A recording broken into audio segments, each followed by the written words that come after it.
día de hoy vamos a hablar sobre las reacciones químicas que existen en la cocina. ¿Sabía usted de que las reacciones químicas que existen en la cocina son muy comunes y frecuentes y que la química tiene una similitud bastante seguida con lo que es la cocina? ¿Cuáles son o qué son las reacciones químicas que hay en la cocina? Pues para ser exactos, la comida en sí es química, que es hecha arte. Nosotros, cada uno de nosotros, cuando cocinamos, comemos, estamos delante de un gran proceso de cambios químicos. ¿Qué quiere decir esto? Que al momento de que nosotros preparamos o realizamos algo, pues siempre hay un proceso. Entre esos procesos pues existen y se dan estas reacciones químicas, en las cuales existen distintos tipos, de los cuales vamos a hablar ahora. Por ejemplo, entre ellos están la reacción de Maillard, la fermentación, la caramelización y la desnaturalización de proteínas por calor y por maceración. En la reacción de Maillard, ¿qué nos dice? Que la reacción es una de las reacciones químicas más sabrosas y a la vez las más peligrosas de la cocina. Luego veremos por qué se dice que es de las más peligrosas. Se llamó así gracias a que su descubridor, apellido igual, al momento que lo descubrió le puso su apellido a principios del siglo XX. Nos dice de que es una caramelización de los hidratos de carbono que al momento de estar en contacto con el calor por la proteína y por los azúcares de los alimentos presentes tales en las carnes, verduras o otros alimentos, pues expuestos al calor o al fuego en una sartén, en una plancha, entonces comienzan a producir esta reacción, la cual primero torna de un color dorado y luego de un color amarronado oscuro cada uno de los alimentos.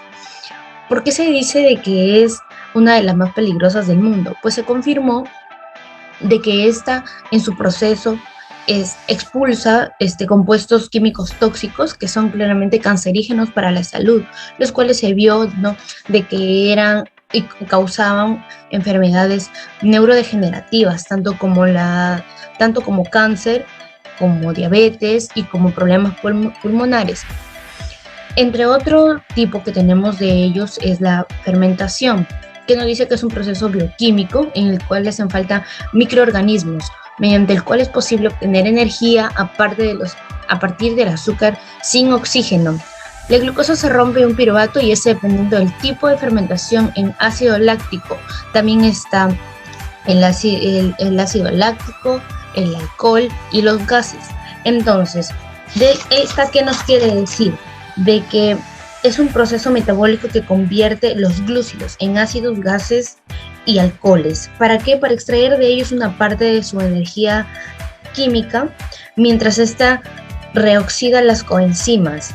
Se caracteriza por una degradación parcial de la sustancia fermentable y así permitiendo una producción de energía netamente limitada. Esta surge gracias a distintos reactivos químicos, entre ellos están la levadura, los hongos y las bacterias.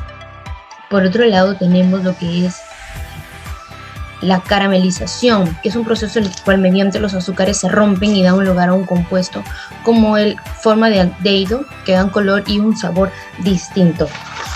¿Cómo nos damos cuenta de esto? Pues consiste en la descomposición y la oxidación térmica de los azúcares, ya que el azúcar, al estar en contacto con el calor y mientras se descompone, pues hace que los alimentos presentes o dentro del azúcar comiencen a entrelazarse entre sí.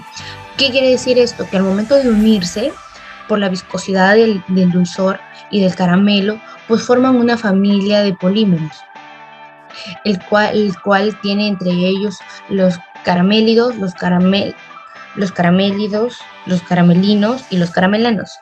Y también se le conoce como un pardeamiento no enzimático. ¿Por qué se le conoce así? Justamente por el mismo nombre, porque no hace falta la presencia de enzimas. Luego tenemos lo que es la desnaturalización de proteínas por calor y por maceración. El proceso de desnaturalización de las proteínas es justo el que modifica esta estructura y la rompe, dando lugar a nuevos sabores, propiedades imprescindibles en la cocina. ¿Qué nos quiere decir esto? Justamente su mismo nombre, de que al momento de que el alimento cambia y se transforma de su estado original a otro distinto. ¿Qué quiere decir esto? Que pierde su estructura tridimensional y pasa a otra distinta a la que no era.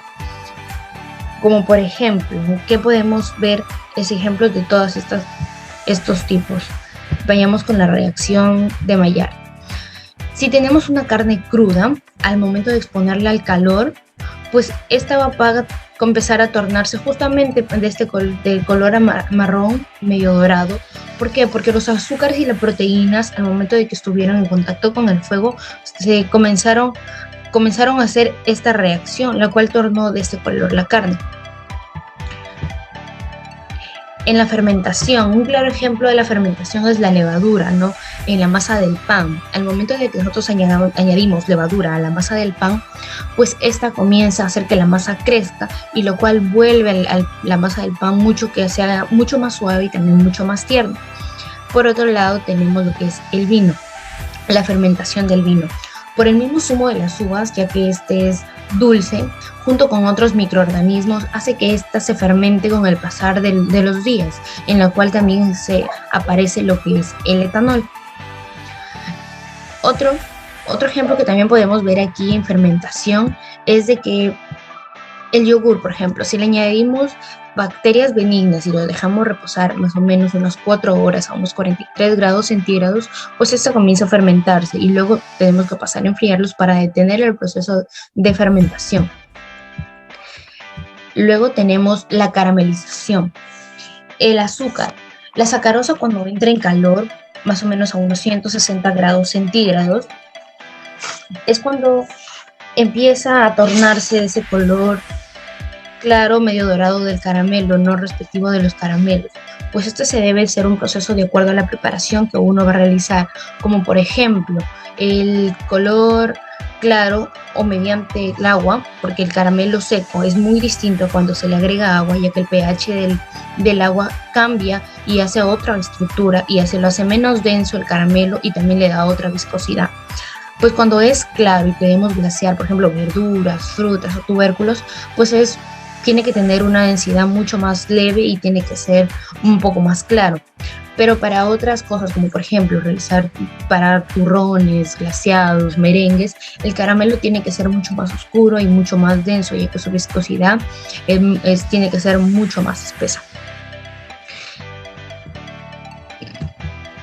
También tenemos la desnaturalización. Un claro ejemplo de esto puede ser el huevo, ¿no? En su forma original es transparente y líquida, pero al momento de que ésta entre en contacto con el calor o el ácido, pues su estructura normal cambia y se convierte en una masa mucho más firme y cocinada, ¿no? Al momento de hervir huevos, por ejemplo, esta, ya que entra en contacto con el agua y el calor, se vuelve de forma dura y lo que era líquido cambia. Al igual que, por ejemplo, cuando hacemos ceviches, el pescado, ¿no? En su forma natural la proteína es bastante suave y cruda, pero al momento de entrar en el jugo de limón, pues claramente se torna ese color blanquecino, no característico del pescado cuando entra en ácido, pues cambia su estado natural, porque ya no está crudo, sino pasa a ser cocinado, pero mediante de un ácido. Otro claro ejemplo que podemos tener es la leche, ¿no? Al momento de que uno cocina con leche, la proteína presente en la leche, que se llama la caseína, si se ve alterada o su pH se ve alterado, pues esta comienza a descomponerse o a cambiar. Por ejemplo, cuando cocinamos algún alimento que contenga leche y al mismo tiempo algún ácido, pero se le agrega mucho contenido de ácido, pues la leche comienza a desprenderse y comienza a cambiar su forma original, a lo que nosotros típicamente llamamos se nos cortó la leche. ¿Cómo podemos concluir esto, no? De que la química, tanto como la cocina, son bastante distintas, pero a la vez tienen bastante similitud y son bastante semejantes. ¿Por qué quiere decir esto? Ya que nosotros, que cuando cocinamos, presenciamos los distintos cambios físicos tanto como químicos de nuestros alimentos al momento de preparar distintos platos. Esto quiere decir de que nosotros presenciamos cosas distintas, al igual que en la química. Las personas que estudian esto presencian distintos cambios físicos y químicos, pero mediante sus experimentos y elaboraciones. Nosotros hacemos lo mismo, pero mediante insumos e ingredientes que luego van a ser preparados en algún plato para estar delante de una mesa. Gracias.